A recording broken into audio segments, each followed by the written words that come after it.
Welcome, everybody. How's everybody doing today?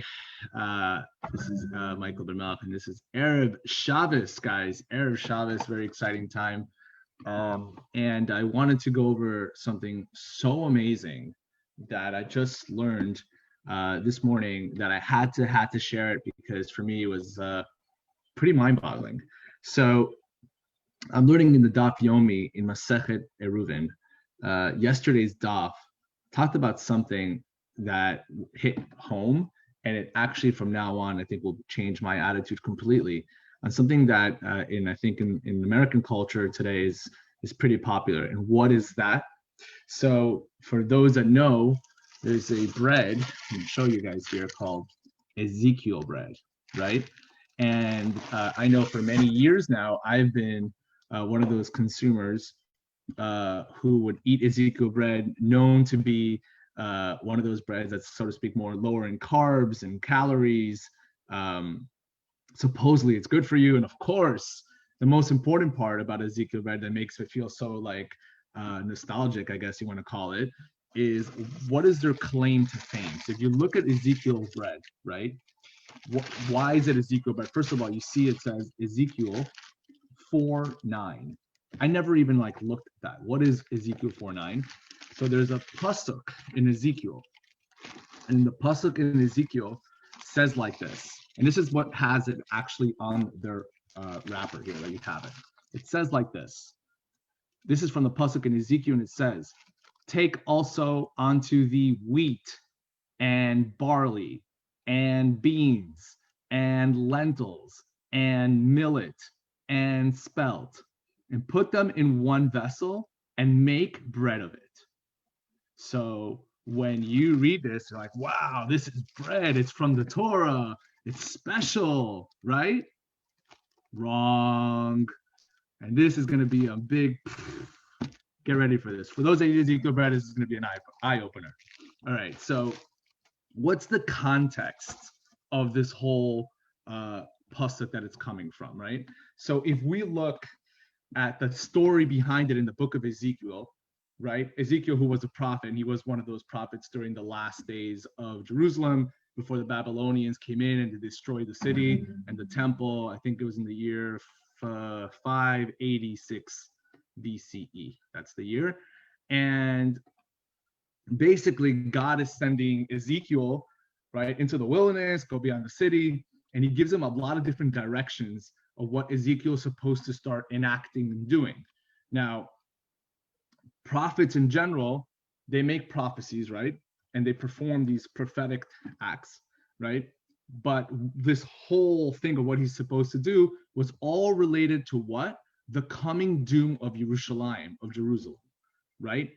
So you have to understand that at this time, the Babylonian Empire is rising, and it's about to go to war with the kingdom of Judah.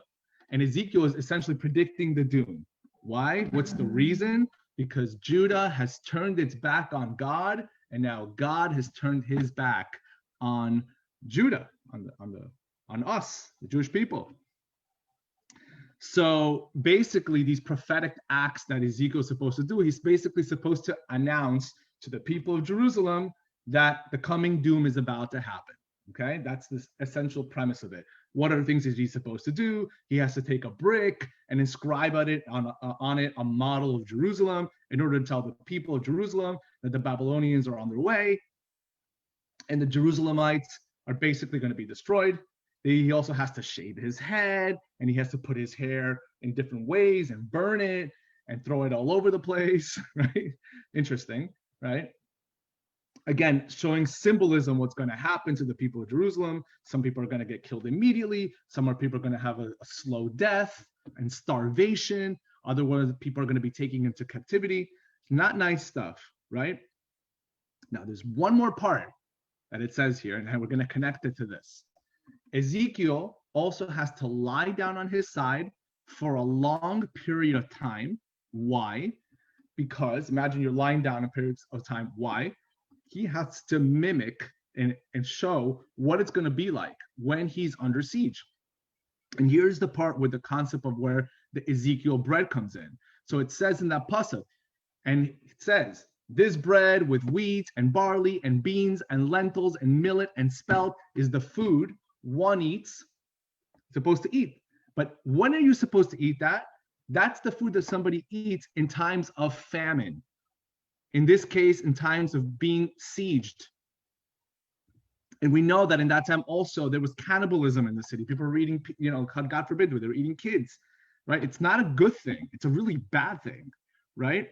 So we know that, and we're going to tie this in with the Gemara, with the Daf Yomi. This is the most amazing part of this whole thing, is that when you're talking about this kind of a flour, right?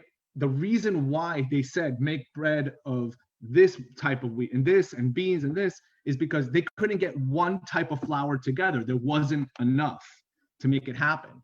So basically, in order to do that, they go take this flour, take this flour, take this flour, take whatever you can get a hold of and put it in this one bread, right? Because the good bread, essentially good flour, white flour, that's for the rich, right? When you have good flour and oil and honey, that's what they used to put inside their bread. But during a siege, right, you don't have that time to find these specific things. So, and on top of all that, God says to him, and I want you to make that bread and cook it under human excrement as your, so to speak, your gasoline that you're putting it under, okay? This is the context of what this is all about. It's not like, yay, hooray, it's the flour from the Torah, God says to eat it. No, it's bad. To what extent are we talking about that? We looked at the Gemara, and amazing. What's the conversation they're having in the Gemara? And the conversation is they're discussing regarding the concept of an Eruv, right, which allows people to carry from house to house, from street to street, whatever. So they ask, what kind of bread do you need in order to make an Eruv? Because you need a challah bread, right? Let's say normally you need a bread that you use, or two different type of foods that you use in order to say this is going to be an Eruv so that everybody can partake in this, and etc. So they're asking regarding the breads. So we see here, I'm just going to read it off to you. It says, Amar Rav Chia bar Avin, Amar Rabbi Chia, the son of Avin, said in the name of Rav, we make an Eruv also with lentil bread. So the Gemara asked, Aini, is this so? So the question they ask, but that type of lentil bread that we're talking about, they used to make that, it was made in the years of the master Shmuel. And Shmuel, he used to throw this bread that we're talking about, this Ezekiel bread, he used to throw it to his dog. And you know what dogs will eat anything, right? And the dog did not even eat it, which shows you how inferior this bread is. Like, it's not a good thing, right? The dog didn't even want to eat it. So then the Gemara continues and it says, Haki dishar minim chavya. So it's saying that loaf, which that dog was not eating, also says that was made from other varieties of flour. Dichtib, as it's written, and here comes that pasuk again. Ve'ata kach lecha chitin useorim ufol ve'adashim ve'dochan ve'chusmin. You take for yourself wheat, barley, beans, lentil, millet, and spelt, aka Ezekiel bread. Yecheskel was instructed to bake a very inferior loaf of bread from this mixture, right? It's not something that supposedly we're supposed to eat, right? And that's why God commanded Ezekiel to do that, because it's not good bread. It's for your downfall of the Jewish people. It's to show you what it's going to be like when you're in captivity, when Jerusalem's going to be destroyed. That's the whole point behind this pasuk, right? And it says at the end, Rav Papa even says that bread of Yecheskel was roasted over dried human feces. That was the gasoline. And it says in the pasuk, Hashem says to Ezekiel, you should bake it with human feces before their eyes. Wake up the people of Am Yisrael. Guys, that's crazy, huge chidush. I've always looked at Ezekiel bread and I said, oh my God, it's healthy, it's good, it's from the Torah, it's so nice, I get to eat this, right? It's not good. It's not that it's not good in regards to maybe now or whatever, maybe they put some other artificial flavors in it, who knows? Although I look at the ingredients and it's pretty much on top of all the different things that we're talking about with maybe some extra things. But we're not eating something necessarily that spiritually, and this is the kicker I want to say, spiritually, it's not something that God goes, yes, eat Ezekiel bread. Like that's not, it wasn't a good thing. It was supposed to remind you about all the different bad things that are about to happen to the Jewish people. It's not bread that's favorable. It's not the good bread that maybe Hashem would say that's really good. So I just wanted to leave you with that little tidbit, because next time you look at that Ezekiel bread, maybe spiritually it may not be exactly what we really are, what we need, what's really best, so to speak, for us. Otherwise, God would have never put these specific ingredients to one little batch and said, eat it because it's not good, because it's for times of starvation, right? So with that being said, I hope you guys enjoyed this video. If you enjoyed it, please like this, share it with people that love Ezekiel bread. And B'ezrat Hashem, hopefully we could only eat good bread, from the purest, from the finest flour.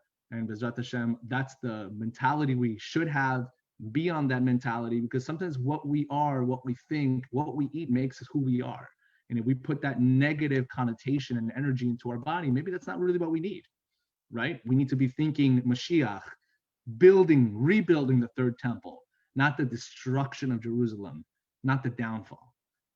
So from now on, I've made a resolution, and this is more of a spiritual thing for me. It's not about health. It's not about physical. It's not about any of that stuff.